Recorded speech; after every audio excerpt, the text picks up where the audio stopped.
Spice is the most precious substance. It can be found only on one planet in the whole universe. That planet is Arrakis, better known as Dune.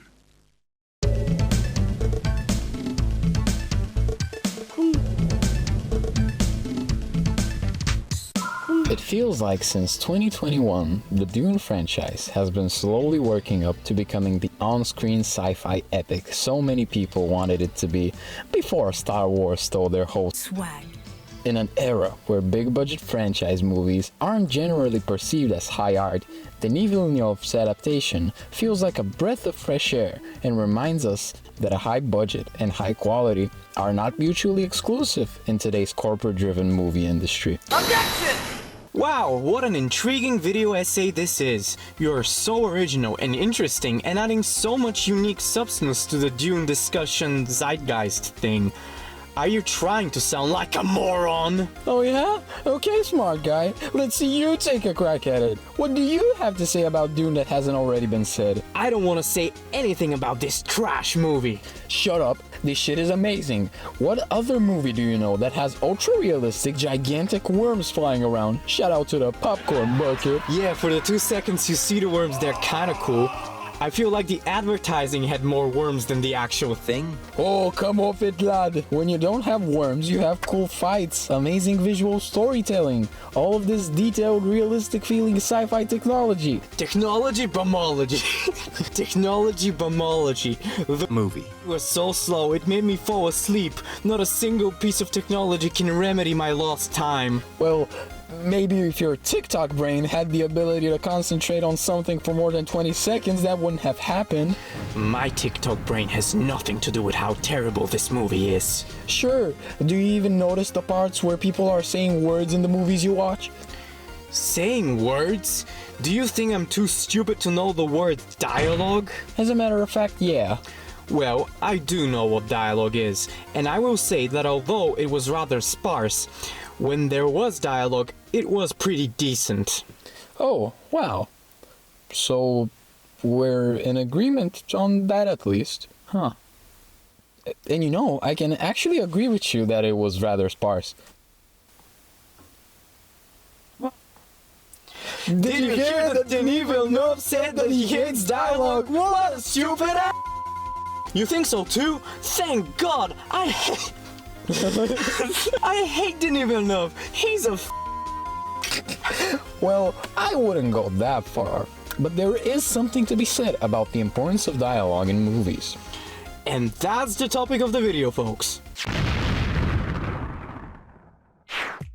We're a bit late to the party on this one, but for anyone not familiar with the situation, a few months ago, Denis Villeneuve, the director of some of the artsiest big-budget films getting made today, most recently Dune Part 2, stated in an interview with the Times of London that he doesn't like talking in movies. In fact, he hates it. The full quote is, "Frankly, I hate I don't know what he sounds like. Frankly, I hate dialogue. Dialogue is for theater and television." He later backtracked that statement, but more on that in a bit. My guy went in hard, quite plainly voicing his opinion that to him, movies are memorable because of strong images, not words. Words don't interest him at all, no. Pure image and sound, that is the power of cinema. But it is something not obvious when you watch movies today. Ooh, it's not obvious. Why isn't it obvious? Well, because movies have been corrupted by television? Suffice it to say, he sounds like a film student who just learned what rule of thirds means. That is because his opinion on dialogue wasn't the entire subject of the original interview. Denis had lots of other stuff to talk about, and as a result, his headline-grabbing hot take remained worded poorly. That kind of context doesn't matter though. This is the internet. Droves of people, including ourselves with this video, jumped at the opportunity to make fun of him and express disapproval. I mean, how can you not? When you think about it for more than 2 seconds, you realize that dialogue is an essential pillar to modern filmmaking, especially in standalone films where you only have so much time to spend in the world the writer builds for you. It helps the viewer get to know a character's personality, their mannerisms, ideals, even intellect, in ways that are much more easily digestible than just visual storytelling. And through a character's, well, character, you can find endless creative ways to introduce the audience to the rules of the story, to the locations it takes place in, and its overall message. Of course, those aspects can be more easily conveyed visually, but using dialogue as an aid at the very least in explaining plot settings or elements can be just as creative and smart as pure image and sound. But it is much more universal. How can you make a movie like Dumb Money, for example, where people talk about the stock market and Reddit and hedge funds and all this complicated without a lot of talking? Just like a beautiful shot, a single sentence can elevate iconic moments greatly, or create them all on its own. That goes for good as well as bad writing. Humans connect mostly by speaking to each other, and that extends to the big screen. People will see a cool character say some cool shit in a cool way and they go, hell yeah. Garbage day! Huh? No! Not that everything needs to be spelled out for the audience. Of course, too much talking isn't a good thing. Also, when the writing is too obvious in what it's trying to say, show don't tell is a very important rule. But when you're making a political, lore-heavy sci-fi saga that's very reliant on the character's state of mind and info they have to relay to each other, you still need to tell at least a little bit. Heck, even another of Denis' recent successes, Blade Runner 2049. What is the one scene that still gets talked about and keeps popping up in pop culture to this day? You look lonely. I can fix that.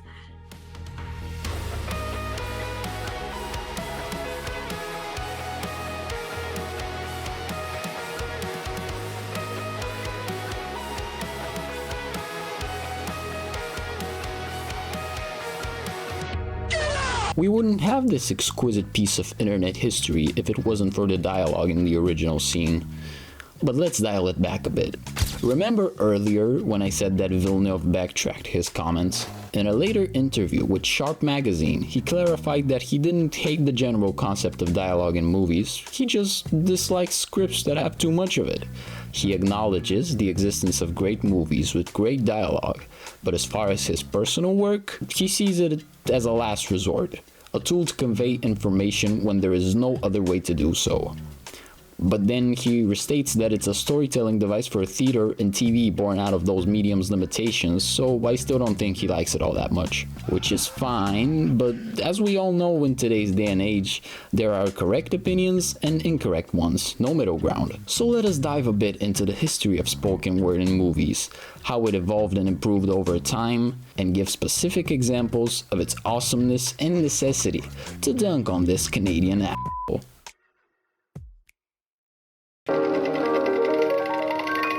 Early cinema, also known as the novelty era. Throughout the late 19th century, several inventors such as Wordsworth,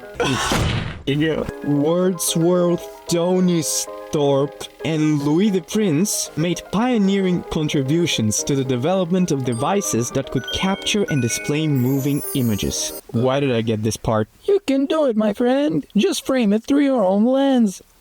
Oh. Okay, the art of minimalism. That in essence is the art of the silent movie. Without dialogue, early films had to rely purely on visual communication to convey their stories. Body language, facial expressions, and the occasional quick gags were the norm back then. Now, that in itself is quite a bit of a challenge, to say the least. Early filmmakers had to be incredibly inventive in order to satisfy an audience still unfamiliar with the concept of film. Those filmmakers were indeed the pioneers of a whole new art form, and they did it through the art of minimalism. In fact, they took so much pride in the art of minimalism that as technology became advanced enough for films to actually have sounds, or even, God forbid, dialogue, many were opposed to the idea at first. In the words of film critic Philip K. Scheuer, talk is still the lazy man's prop in the writing of motion pictures. Indeed, in the beginning, studios were so against the use of dialogue, partly because of financial reasons, that they even tried to limit the number of words said in Hollywood films. 850 was floated by studio execs as the reasonable number. More than that was considered blasphemy and an unnecessary expense. Unfortunately for them, by the 1930s, this dialogue thing was beginning to catch on. Yup, the use of sound technology in Hollywood had slowly but surely become the norm. However, to think, like some some people do, that the inclusion of sound was just a simple matter of adding a silly little voice to a moving picture would be foolish. It was a long and arduous process. As you might imagine, the early years of sound in movies were a period of experimentation and innovation with dialogue and sound effects. Well, we're focused on dialogue today, so that's what I'm talking about. Early screenplays often relied on the talents of writers from the worlds of literature and the stage, which didn't always quite work out. See, people were beginning to realize the shocking truth that film is actually a different art form. You cannot simply use lines from a Scott Fitzgerald novel and hope for success. This is why each genre began to develop its own lexicon of words and phrases that would serve the story best. For example, during the making of Vampires of Prague in 1935, a sort of lexicon of fear was developed in order for future writers to create a subconscious sense of fear in the audience. They favored words such as ominous, crooked, phantom, asylum. The comedy genre also experienced drastic changes as dialogue became an essential part of it. Puns and double entendres began, if not to replace, at least to complement the old format of visual gags and slapstick humor. All of this is to say that ever since its addition, screenwriters and creatives have always been trying to perfect the art of film dialogue. And it is an art. And just like any art, it can be done well or not so much. But dialogue and sound in film didn't just add to the atmosphere and tone of the story. They were just as revolutionary when it came to the actors and performance on screen. Take this, gentlemen. Sir, this lady is my wife. You should be ashamed. If this lady is your wife, you should be ashamed. You'll hear from me. Do that, even if it's only a postcard. You may have seen him, you may have not. I'm told, however, that people in the 20th century were crazy about him. This is Groucho Marx, considered to be one of America's greatest comedians. Like Chaplin before him, he had one of the most recognizable faces in the world for his time. Unlike Chaplin, however, he had something else. Something additional. He had a voice, and a voice which became just as recognizable as his face. With the use of sound, for the first time in history, an actor could be recognized as one whole, which included not only motion and sound, but inflection of voice, timbre, verbal tricks and speech patterns. In Groucho's case, his voice also evoked the types of characters he played, usually indefatigably charming conmen, charlatans and womanizers. This, my friends, in essence, was the birth of the modern movie star. And it happened because of sound. Like Groucho, some of cinema's most beloved movie stars, both old and new, possess instantly recognizable and sometimes quirky voices. This led filmmakers to the realization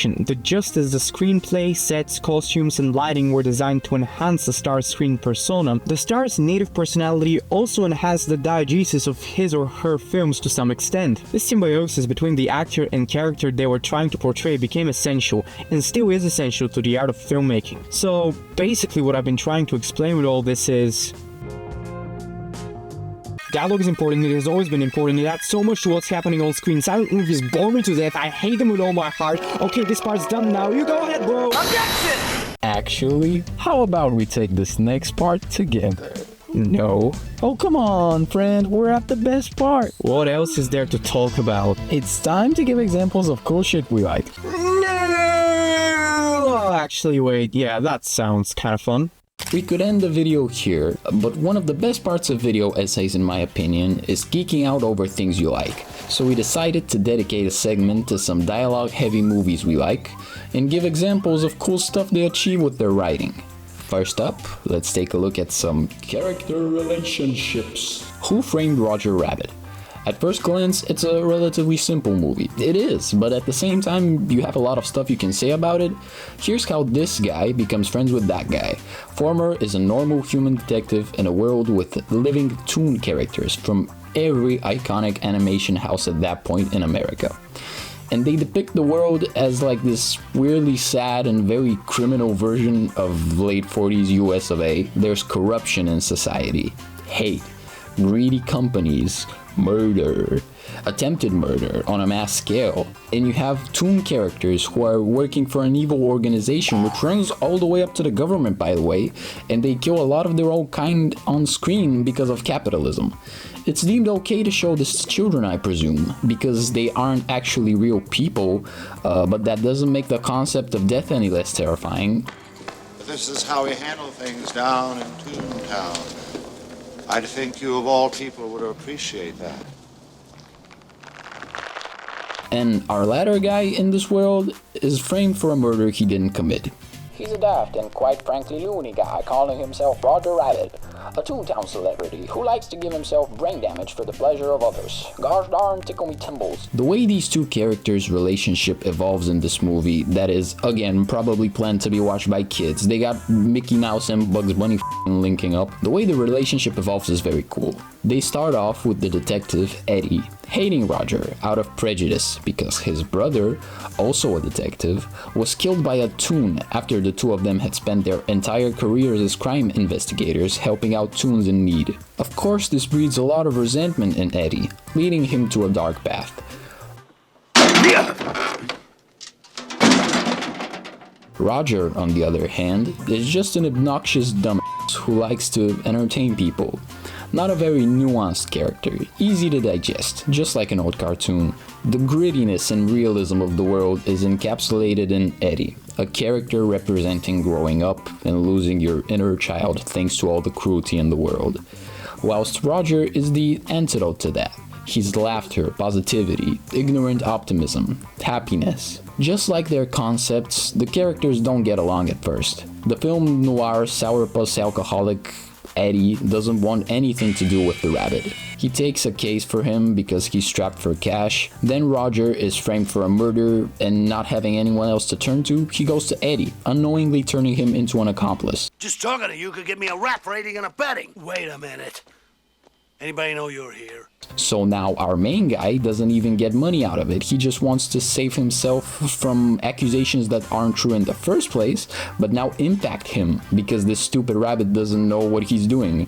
And even before that, he was blaming Roger's entire race for the death of his brother.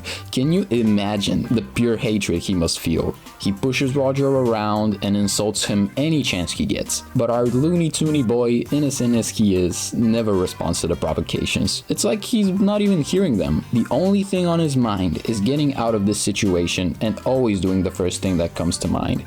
And the first thing that comes to mind is usually worsening his situation, no matter how dire the consequences. If he sees an opportunity to make people laugh, Roger takes it at any cost. The whole town is swarming with police looking for him. He's not gonna hide, because he can do a wacky dance number and make a bar full of people laugh instead. And Roger takes a special interest in Eddie, because he's the first person who won't laugh at his supreme comedy no matter what.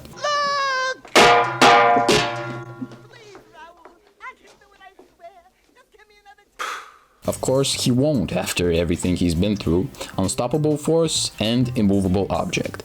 Their communication is mostly yelling that doesn't end in anyone's benefit, but that all changes thanks to one important conversation. When things finally cool down for a bit, and they have the time to find out where the other's coming from, empathy appears. Boy, nothing. What could have possibly happened to you? You wanna know?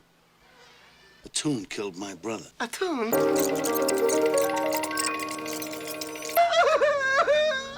No wonder you hate me. Come on, don't cry. I don't hate you. All right, I'm sorry I yanked your ears. All the time you yanked my ears? They start trusting each other more. They're calmer around one another, even though the situation itself isn't any less fucked. This seed, planted by just one short conversation, grows and grows and grows, and things start finally going their way. Suddenly, we have a break in the case. Eddie slowly realizes that his hatred for Toons is misplaced as he finally grows strong enough to move on from his brother's death. He conquers his alcoholism and gets back in touch with his old self, regaining his passion for life and doing what's right. And he wins.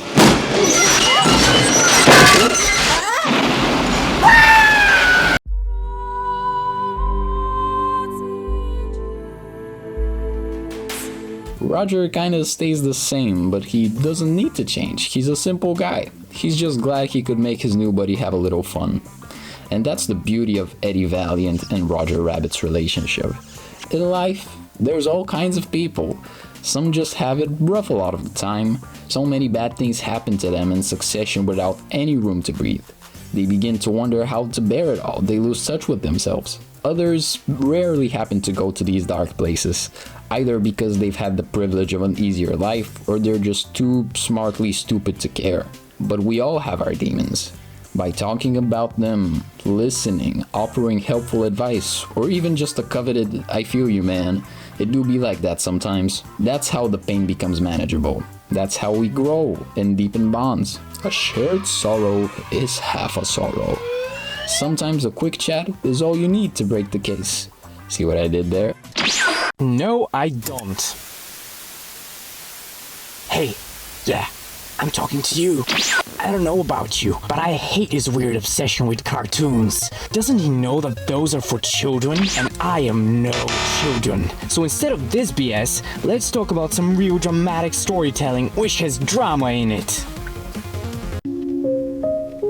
Marriage Story tells the story of the disassembling of this couple's marriage, and what I love about this movie is that it basically builds its narrative purely through dialogue and acting. If you're a film buff, you've probably heard the phrase "show don't tell," and are maybe even one of those that worship it more than the Fremen worship Shai Hulud. Well, forget that bullshit. It's part of a propaganda machine that has been attempting to westernize all storytelling in media for the last 80 years. Seriously, look it up. And this movie doesn't follow that structure at all. Here, it's all telling and talking and words and speaking. Adam Driver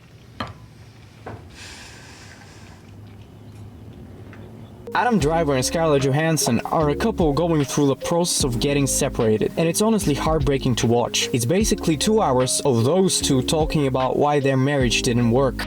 Sounds to me like you did your time in New York. He can do some time here, no?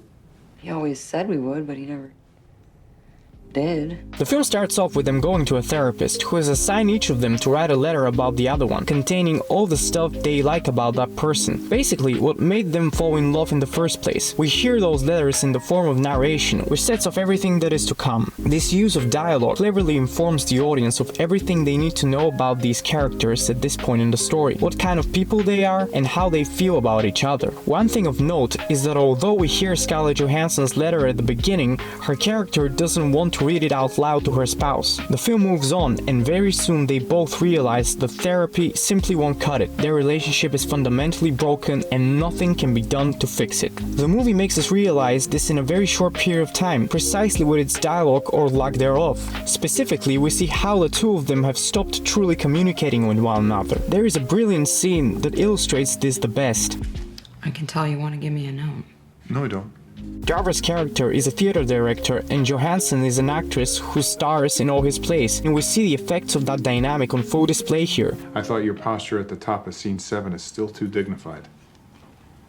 Okay. And then at the end I could tell you were pushing for the emotion.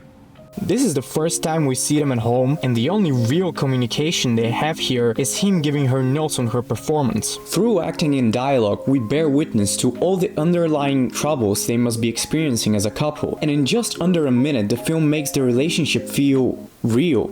We realize that the two characters have stopped communicating in any real way. They have stopped expressing their true feelings to one another, and they have stopped seeing the other one as a true partner in life. The story continues with all the legal procedures that a divorce entails, the largest issue being who gets to keep custody of their son, Henry. A key moment in this part of the story is the way the spouses communicate with their respective lawyers, and how again they do not communicate with each other. Before this is all over, you're gonna hate me and Ted, just because of what we represent in your life.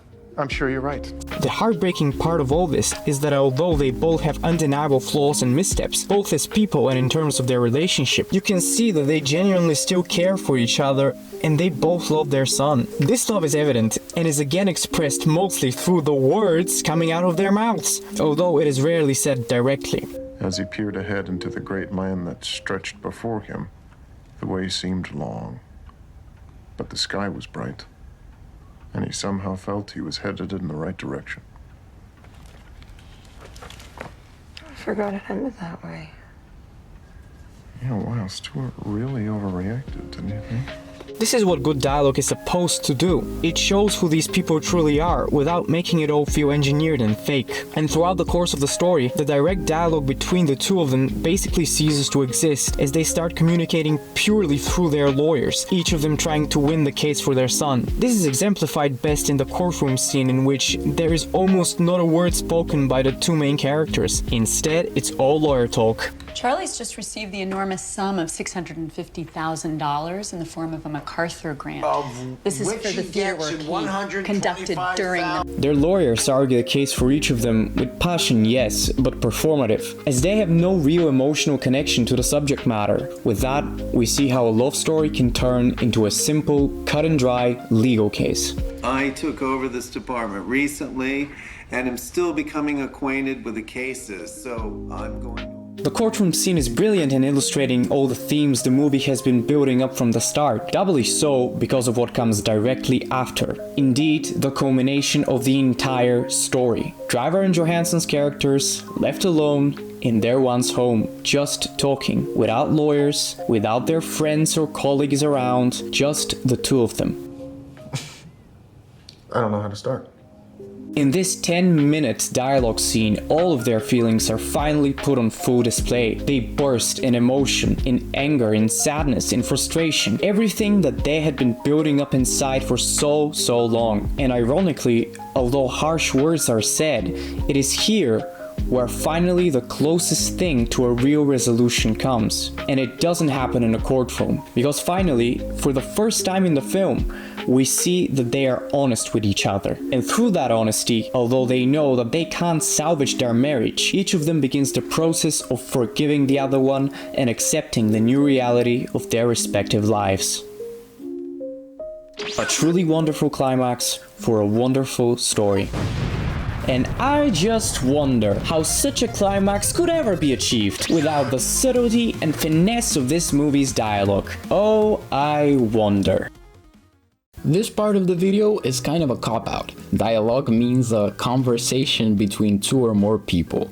Narration is a single person most of the time. But look at it from a more stupid point of view. Every time you hear a character in a movie voice over what you're watching in any capacity, they're talking to you, the viewer. They're starting a discussion with you. As far back as I can remember, I always wanted to be a gangster. And yeah, you may be silent throughout this discussion, but your friend can keep the vibe going by themselves. A good narration piques your interest. It shouldn't feel like a lecture or plot homework, but a one-sided exchange that is so interesting you don't even want to respond. When it gets as close to a dialogue as possible, that's when the person watching is tapped into the max without even realizing it. And one of my favorite films to achieve this effect is John Hughes' Ferris Bueller's Day Off. How could I possibly be expected to handle school on a day like this? See, unlike other movies that always want to have something going on during the voiceover so it doesn't feel like a hindrance, in this one, anytime the titular character, high school senior Ferris Bueller, wants to directly address the viewer, the movie stops and he casually talks to you face to face, as if you're a new person in his friend group that doesn't know how wacky he is yet. It's a very iconic example of the talking to the camera trope. You can say it's reminiscent of theater even. And is that really such a bad thing? Denis, in truth, it can indeed be very bad. Will Quick and his friends be able to find Salamander Man in time? I don't know. It's risky, because what you're effectively doing when you write a movie this way is you're saying to the audience, hey guys, there doesn't need to be any plot going on right now. This character wants to say something to you, and it's just as interesting as if you were still watching the movie, I promise. There are times when such risks go horribly wrong. This life ends one of two ways, dead or in jail. I did both. But here, of course it kicks ass. I already mentioned that the tone of the narration is casual. Ferris Bueller and you are just hanging out. But what are you chatting about? All kinds of stuff really. From how to achieve the perfect fake illness to get out of school. You lick your palms.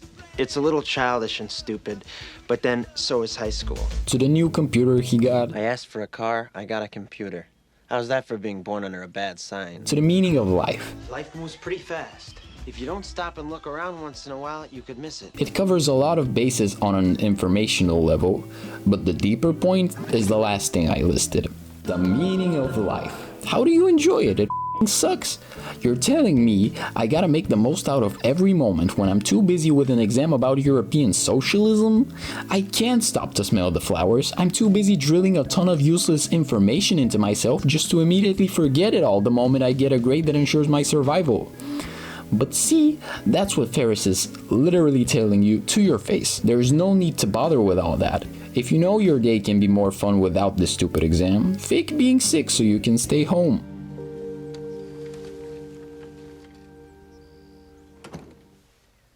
They bought it. It's your 9th sick day this semester? No worries, you can hack into the school system with your new computer and fix that real quick. Of course, those aren't one-to-one instructions on what to do when you're too lazy to go to school. My boy Bueller just wants to show you that there's always a different path you can try when you don't feel satisfied with something. And yeah, things don't go your way sometimes. No one has universal luck. But look on the bright side. Right now, you have a sick day. Make the most out of it before it goes awry somehow. That's how the narration goes in broad terms. The fella never looks sad for a second when he turns his eyes to you. Every time he addresses the viewer, sometimes he doesn't even say anything, just gives a look, and immediately it's clear what he's thinking. Look at me. Can you see how much fun I'm having? There's simply no one on this earth who can stop my swag. And the more you listen to it, the more likable he becomes, because he's a genuinely cool guy. He's a nice person, he's confident. You're crazy! He's funny, he can connect with all kinds of people. This guy in my biology class said that if Ferris dies, he's giving his eyes to Stevie Wonder. And he connects with you because he knows you can be just as cool. That's why he's taking all this time to describe his thought process to you, to make you realize that things are what you make of them. A lot of the supporting characters aren't capable of this mindset. They're too busy worrying or trying to satisfy spiteful grudges. The thing is, anyone who tries that is having a bad time. Ferris's sister, who thinks he's spoiled, the principal, who thinks he's a no-good troublemaker, his friend Cameron, that always thinks about his dad being mad at him when he steps even slightly out of line. None of the characters that keep these beliefs succeed. Only those who let go of the bad emotions win. Hi. Thank God you're all right. You know, we've been worried sick about you. Not because they get what they originally wanted, but because they had fun or they learned something about themselves. That just props up Bueller's philosophy even more. I said it before and I'll say it again. Life moves pretty fast. You don't stop and look around once in a while, you could miss it. Nice talk, my dude.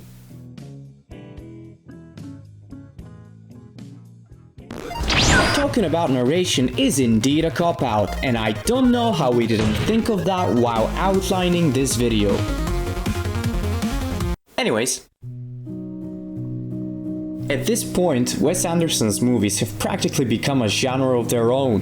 Frankly, it's hard to imagine his way of storytelling being done successfully by anybody else, and that is especially true for his distinct dialogue. Indeed, I would very much like to talk about the distinct dialogue in Grand Budapest Hotel. However, I cannot, because we are constrained by the walls we have built for ourselves, so I suppose we will stick to narration for now. And it is only fitting for Anderson that this film starts off with not one, but two different narrators. The first one, the author, who is also dead, is narrating the book he wrote about the Grand Budapest Hotel, which a girl that is sitting next to a statue of him who is, again, dead, is reading. And the second narrator is the owner of the hotel, who the first one met while visiting the Grand Budapest, and that one is recounting events of his life long before he ever met the first one, while he was working as a lobby boy at that same hotel. It sounds very complicated, yes, and I suppose it is, but somehow this man makes it work.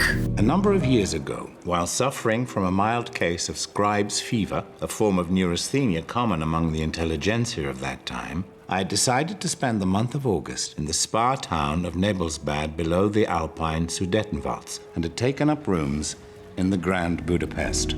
The whimsical narration, complemented by Anderson's unique way of telling this story, work for this movie's benefit on so many levels, particularly in its darker moments. Seriously, there is some really depressing shit happening under or not so under the surface throughout the film's runtime. Ordinarily, themes such as war, oppression, and discrimination would warrant quite a different tone from a story. You can't arrest him simply because he's a bloody immigrant. He hasn't done anything wrong.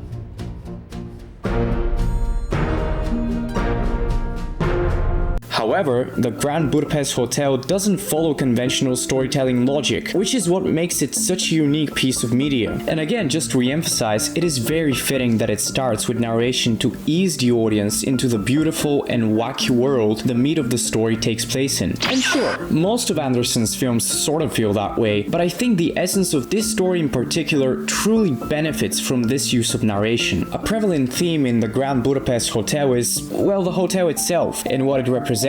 By the time that girl sits on that bench to read about it, the hotel is long gone, and even the conversation between our two narrators transpires long after its glory days. The tale which the owner tells the author is ultimately one filled with melancholy and nostalgia over something that has ceased to exist. It's not just that the hotel has fallen into disrepair, it's that places like it cannot exist in the world the author lives in. Although the building still stands, the Grand Budapest, like the statue of the author, is only a reminder of the institution that used to exist long ago. I don't want to go into concrete spoilers for this film in case you haven't watched it, especially since we are only talking about its clever use of narration, but you should really give it a watch if you haven't. There are still faint glimmers of civilization left in this barbaric slaughterhouse that was once known as humanity.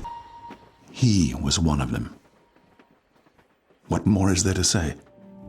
A key question that is presented to the author and to the audience at the very beginning of the story is how did Zero Mustafa come to own the Grand Budapest? And most importantly, why did he choose to keep it? Is it simply your last connection to that vanished world? His world, if you will? The answer to those questions throws the audience into a whirlwind of events set in the distant past, so distant that we are watching a person reading a recounting of a recounting. And by the end, when both of those questions are answered, it is abundantly clear why Wes Anderson chose to structure the narrative this way. Because the Grand Budapest Hotel is a story as much about a hotel as it is about lost values and people long gone who used to uphold them. The narrators beautifully reinforce the idea of the unstoppable passage of time which ultimately leaves behind both people and places. Through their narration, the movie becomes a dialogue between the future and the past and shows how intrinsically connected and forever separated they are.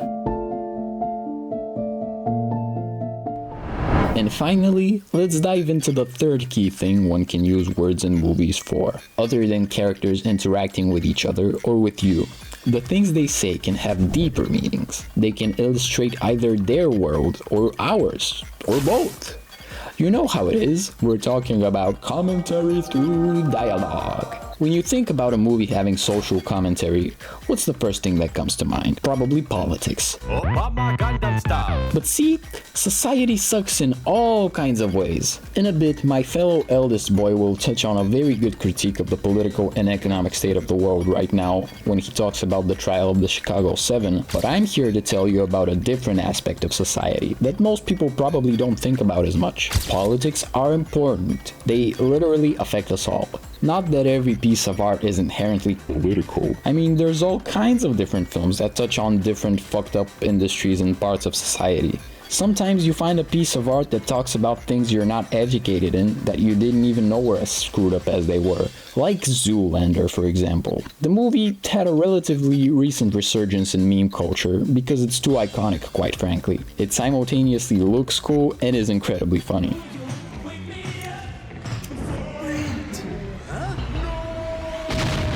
I mean, how can you look at something like this and not be entranced by its awesomeness? Let me propose a different question though. How can you look at this and not think about all of the systematic problems plaguing the fashion industry? Oh, brother! It promotes harmful stereotypes about body image and race. Too often you see black and brown women specifically not set up for success. They're put into these big roles and they're expected to sort of change, you know, move heaven and earth, and it's really not fair. It's not very accessible to people who aren't financially well off. Sometimes that's not even justified. A lot of products from the big designer houses are overcharged as hell for no good reason. Here, one more, and we can get on our way. With that similar vibe, similar concept, and nice brand, $25 to $30. And this would retail for, once again, $400, $500, something like that. Fast fashion is incredibly exploitative in regards to the regular workers who make their products. But high fashion is just as bad a lot of the time, although it likes to pretend it's not. This is what they do with unwanted merchandise. And Zoolander, being a movie about this industry, pokes fun of it by parodying its larger-than-life image through its absurdist writing. The plot revolves around a new Prime Minister of Malaysia who wants to raise the minimum wage and end child labor in the country. This upsets the big Bond villains of fashion because they rely on such exploitation to peddle their overpriced crap to people. Listen, 50% of my inventory is manufactured in sweatshops on the Malaysian border. Something has got to be done.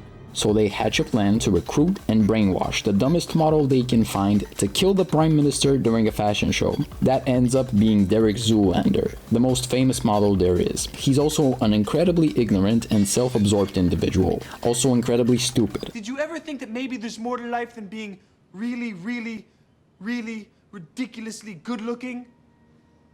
Every character profiting from fashion has this undescribable vanity etched into their every word. Those on top of the food chain only care about their bottom line. Zoolander and his rival Hansel only care about satisfying their needs for attention, and no one has any self-awareness whatsoever. It is a fashion, a way of life inspired by the very homeless. Funny thing is, a lot of the shit they say stops sounding so ridiculous when you remember all the stuff Balenciaga has gotten away with recently. They speak like they're 100% sure everyone will agree with whatever they say, and they're always justified in what they do. And there's no one around to hand out some much needed reality checks, at least for a while.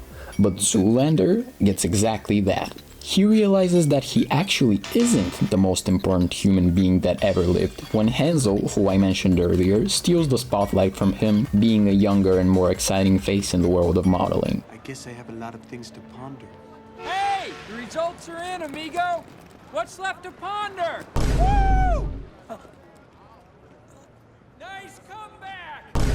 The industry throws Derek away, taking the only thing that mattered to him, people's attention. Everyone thinks he's a washed-up idiot now, plus his friends die in an explosion. Being at a low point, he's more than gullible enough for the bigwigs of fashion to decide he should be the one who kills the Prime Minister of Malaysia. What the f*** is this plot? So he's subtly brainwashed for the job, but the whole time something doesn't feel right for Derek. You have 1,200 messages. That is a bit above average. As fate would have it, he keeps meeting with a reporter who's written a critical article of him because she starts investigating the plot to kill the Prime Minister. Through her lens, we see his actual personality poke through. Time and time again, he continues to surprise her with how empathetic he can be. Strangely smart sometimes, even conscious of the world around him. When the things that propped up his superficiality are forcefully taken away, he gets back down to earth and he evolves as a person. His charming words are authentic now, and although he's still an idiot, Zoolander saves the Prime Minister of Malaysia.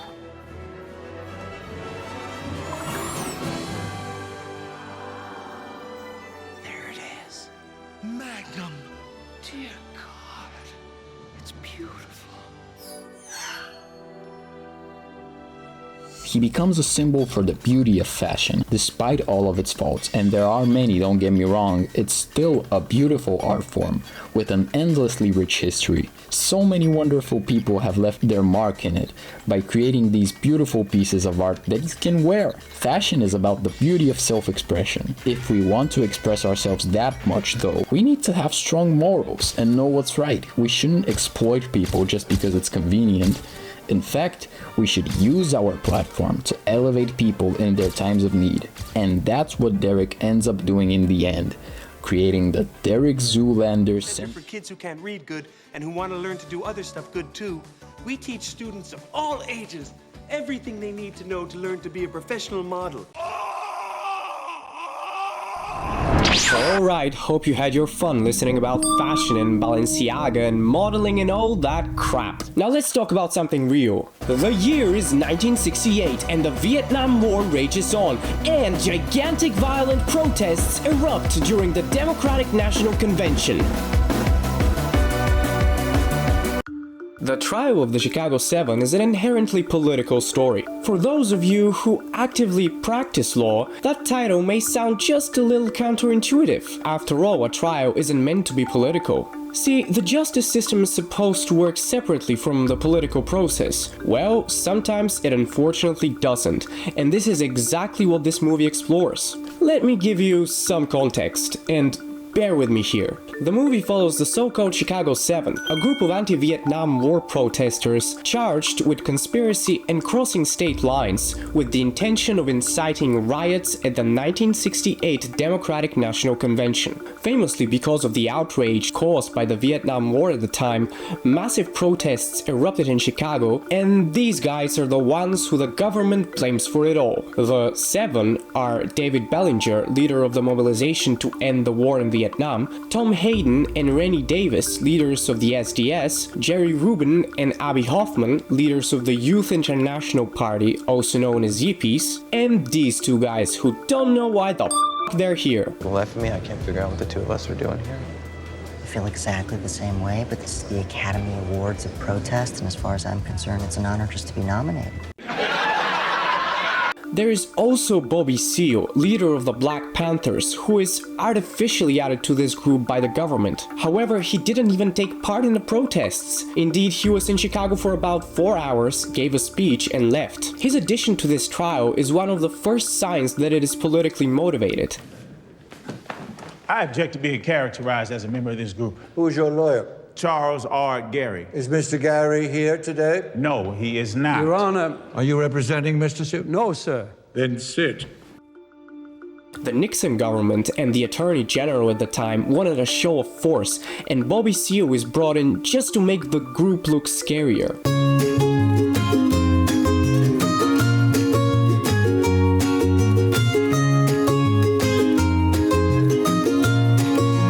But I am getting ahead of myself. I could gush about this film and its political context all day, but for the purposes of this video, let's focus on Aaron Sorkin's incredible use of dialogue, which makes this story, well, work and not be totally boring. First off, as you can see, the 7 charged look quite different from one another. Although they all have the same goal, which is to protest America's war in Vietnam, they all come from widely different backgrounds and have different visions of how to achieve that goal.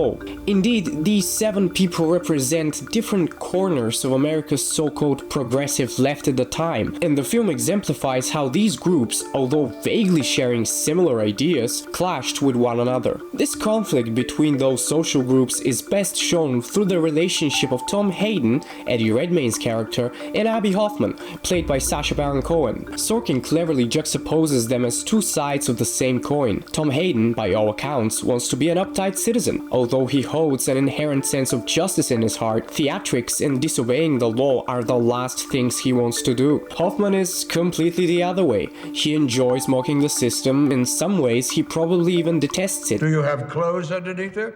Yes. Hold on. Yes. Take off the robes, please.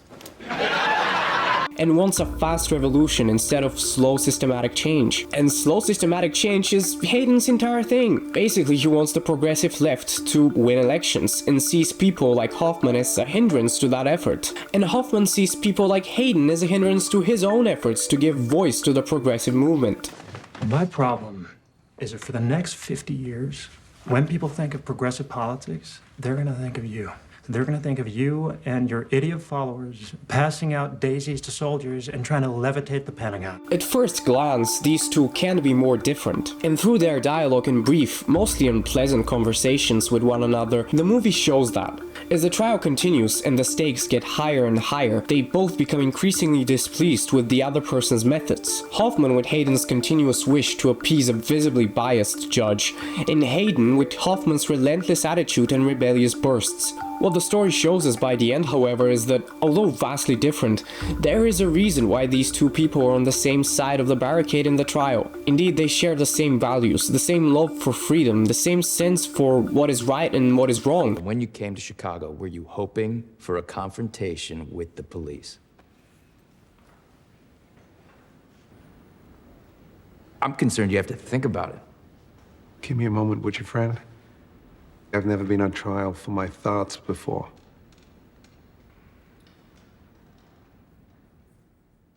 Although they do come from different places, and although it takes time for both of them to realize it, they eventually come to see the person in front of them for what they truly are. You were at the Port Huron Stadium?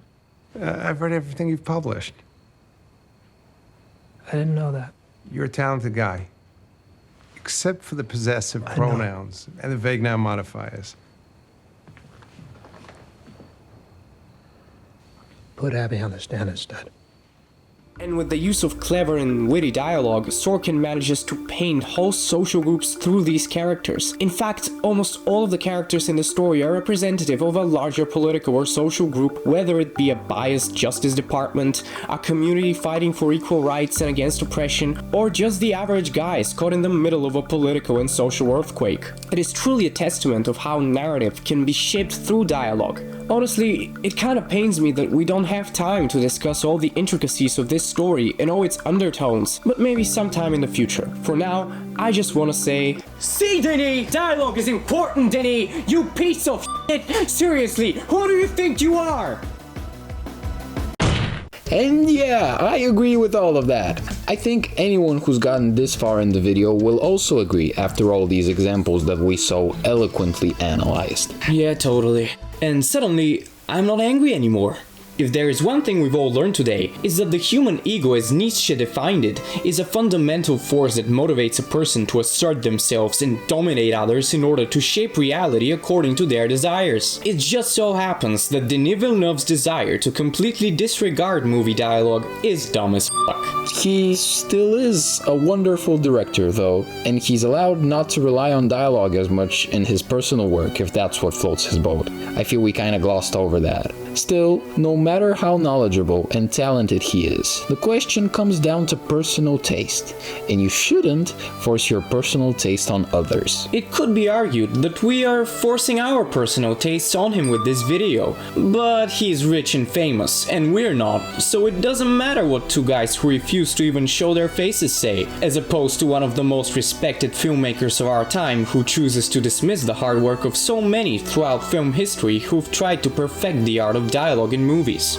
Yeah, he's still dumb as fuck. Indeed.